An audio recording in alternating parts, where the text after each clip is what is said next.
Ludopatia é o vício em jogos de azar. É o vício que a pessoa tem de não parar e não conseguir parar de jogar naquele cassino, naquela roleta, naquele carteado, enquanto ele não perder tudo. E muitas vezes as pessoas perdem o patrimônio de toda uma vida em razão da prática daquele jogo que ele está completamente absorvido, completamente viciado. Veja, existem pessoas que têm certeza que a dívida de jogo contraída aqui no Brasil, ela não pode ser cobrada, ela não pode ser executada. Há uma certa razão em tese. Dívida de jogo ilegal no Brasil não pode ser cobrada, é uma contravenção penal.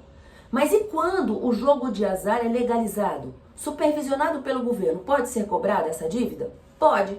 E no Brasil, Karina, nós temos dívidas, nós temos jogos de azar legalizados? Sim. A loteria é um exemplo desses jogos.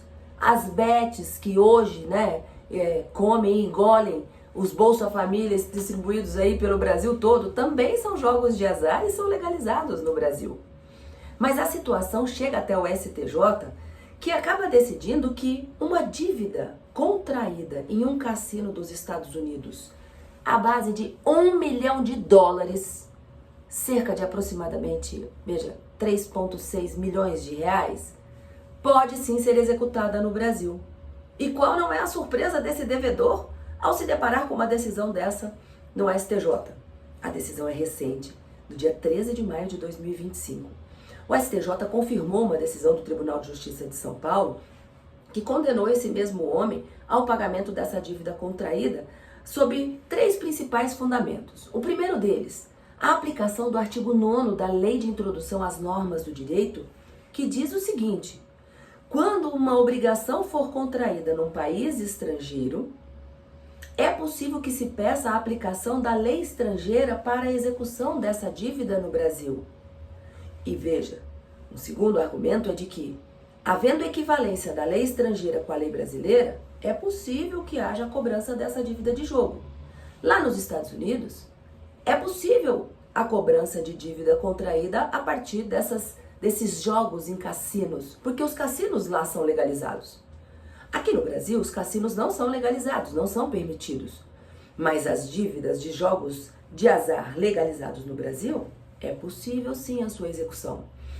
Então, havendo a equivalência desses 2 ordenamentos jurídicos, aplica-se a lei estrangeira a essa obrigação que lá foi contraída de boa fé para que ela seja executada e cumprida aqui no Brasil. O ministro João Otávio de Noronha, que foi o relator e foi acompanhado por unanimidade pelos ministros do STJ da 4ª turma, disse ainda que não permitir o pagamento dessa dívida de jogo contraída lá fora seria o mesmo que se permitisse o enriquecimento sem causa dessa pessoa. E que ainda não haveria qualquer tipo de violação ou afronta à ordem pública e aos bons costumes, justamente por conta da existência de jogos de azar no Brasil, legalizados e supervisionados pelo governo. Seria uma idiosincrasia, seria um paradoxo não permitir que jogos de azar fossem cobrados, fossem legalizados no Brasil, pudessem ter suas dívidas executadas e não permitir que uma dívida contraída lá fora, diante de um jogo de azar permitido pela lei estrangeira, não pudesse ser executado no Brasil. Seria uma incoerência. Muito bem. Portanto, esse rapaz que acreditava na impunidade e na completa... acreditando que o ordenamento jurídico brasileiro poderia socorrê-lo e não pagar essa dívida tão grande, acabou sendo surpreendido por essa decisão do STJ. Vai ter que pagar a conta sim, vai ter que desembolsar $1 milhão para pagamento dessa dívida. E Karina, me diz uma coisa, existe alguma relação entre essa execução dessa dívida de jogo de azar, de um cassino em Los Angeles, aqui no Brasil, com a execução da pena do Robinho? Não existe uma relação entre elas, vamos estabelecer duas situações diferentes. Ambas se tratam de execução, mas uma é execução civil, de dívida contraída a partir de um contrato cível lá fora, não se cometeu nenhum crime. E a execução da pena do Robinho, que foi condenado sim pelo crime de estupro coletivo, que teria acontecido em 2017, e foi condenado a 9 anos de prisão pela justiça italiana.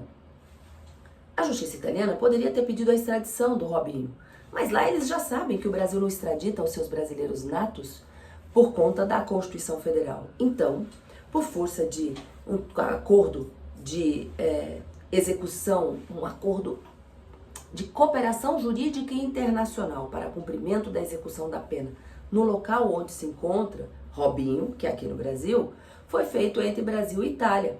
E o STJ acabou confirmando esse pedido para que ele cumprisse a pena aqui no Brasil, e desde 2024 ele está preso, já cumprindo em regime fechado essa pena de 9 anos.